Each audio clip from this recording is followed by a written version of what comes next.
Hey, good morning, everyone. I appreciate you guys coming in today to listen to my speech about disassembly, reassembly, clearing, and the maintenance, basically, of the 240 Bravo machine gun. Some things I'm going to focus on today are based all around the 240 Bravo machine gun, but first I want to talk to you guys about the importance of this weapon system. The 240 Bravo machine gun is important at a squad and platoon level. It's the most casualty-producing weapon system. It's important to have this weapon system in your platoon or in your squad because it's going to help you succeed your mission or your combat mission, whatever that is. I want you guys to think about a situation where you might be in Afghanistan or Iraq where you might take enemy fire from 600 meters out. Well, this is the only type of machine gun besides the 249 machine gun that we have in our arsenal that's going to be able to reach out and touch that enemy. And it's important that this weapon system is maintained and cleaned on a regular basis because that's what's going to determine if you're able to engage that enemy target. So with that being said, I want you guys to make sure you understand the importance and how to disassemble, reassemble, and maintain this weapon system. So first thing I want to do is, as with any weapon system, we want to make sure the weapon is clear and that there's no rounds or brass or anything else in that weapon system. So my demonstrator, Sergeant Garrett, so I can talk to you guys and talk you through the piece, is going to clear that weapon system. So first thing he's going to do is bring the charging handle back and place the weapon on safe. Then he's going to open that feed tray cover and he's going to sweep down and across the feed tray, making sure there's no brass or links or anything in that weapon system. He's also going to observe down on the bolt face and make sure there's no rounds down in that weapon system that could obstruct or misfire or anything or cause harm to anybody that could be in the area while you're cleaning it or when you disassemble could be an issue. So then he's going to replace that feed tray back down. He's going to ride that charging handle forward, place the weapon on fire, and place it and push the charging handle forward. Now he knows the weapon's clear, he knows it's safe, and he can start to disassemble that weapon system. First thing we want to start with is the buttstock of that weapon system.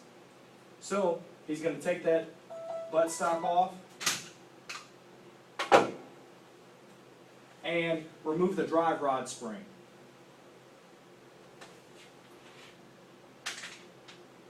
Now this is a little bit challenging.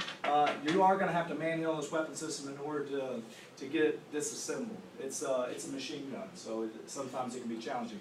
Next, he's going to hold that trigger and pull that charging handle back and bring the bolt out of the weapon system.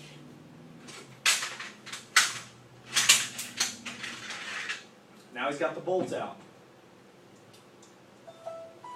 Next, we want him to take off that trigger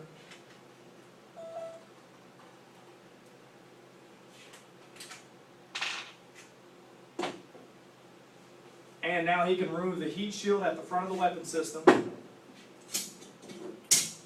and take off the barrel to that weapon system. You can also disassemble a couple more things. We're not going to disassemble it all the way because it can sometimes be challenging and need some tools to get it past this option. But you can take off the gas regulator, which just regulates the rounds in the chamber, how fast or how slow, how much gas gets in the weapon system in order to fire. And then also you can take off the feed tray and the feed tray cover, which we're going to leave on and talk about the maintenance at that point. Next, while it's disassembled, I want to talk to you about a couple key points that need to be cleaned in order for the weapon system to operate properly. First thing is the bolt. You can see these silver parts here. This attracts a lot of carbon, and that carbon makes the weapon system run a little sluggish. So in order to prevent that, we got to maintain the cleanliness of the bolt and the bolt face.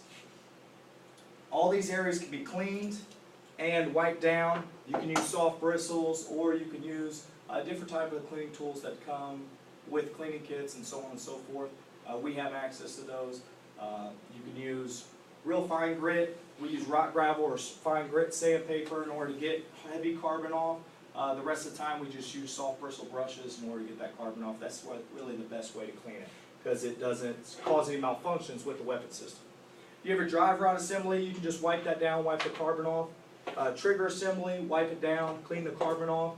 your gas regulator, there's a special tool that comes for this, and you can see there's some carbon built up on this gas regulator. It's called a scraper tool. So that scraper tool you put down in the gas regulator, and that helps you get that carbon off that gas regulator in order for that gas to flow properly. There's 3 settings on it, 1, 2, and 3, and we got to make sure that's cleared out. That way the weapon operates the way it's supposed to. And that's the gas regulator.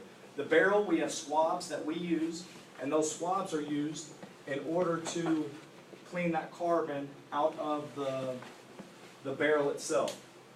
Then we have our heat guard. Heat guard, it protects you from the barrel because it gets hot once those rounds are going down. So we have to clean the inside of that, just make sure it's operational. Last thing is the buttstock and the receiver. Buttstock, you just wipe down, not a lot of carbon gets on that because it's in the rear of the weapon. And the receiver is your most important.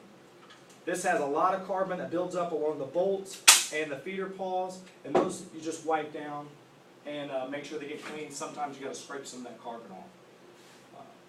And next I want to talk about what you lubricate. Some people think you just put oil all over the weapon system in order for it to fire, but that's not the case. You only have to oil a light coat of oil on the bolt, the rod, some on the trigger, and then in the receiver itself. That's going to make it operate the way it's supposed to.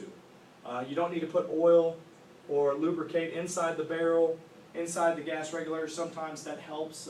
Dirt or anything might stick to those weapon systems, might not operate the way it's supposed to. And then the buttstock, just a light coat of oil, just to make sure it doesn't rust on the weapon system. You also put a light coat of oil on the outside so that weapon system doesn't rust.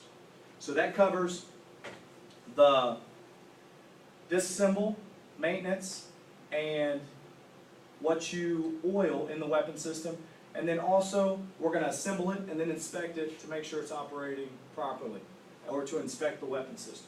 So, go ahead, Sergeant Garrett, throw that barrel on there.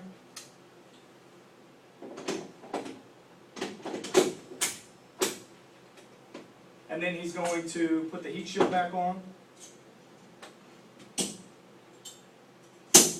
Replace the bolt in the weapon system.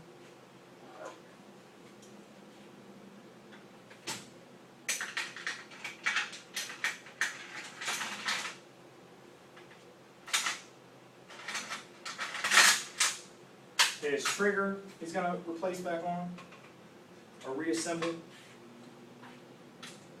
His drive rod assembly's next. And then he'll finish with the buttstock.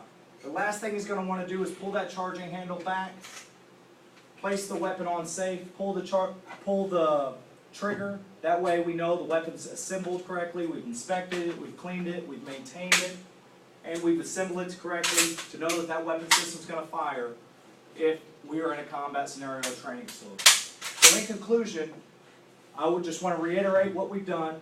We've disassembled, reassembled, maintained, inspected, cleaned the 240 Bravo, and now you know that that's going to operate in any situation or mission that you have to do in the future. So knowing that information will set you up for success for the rest of your military career. Thank you very much, and have a great day.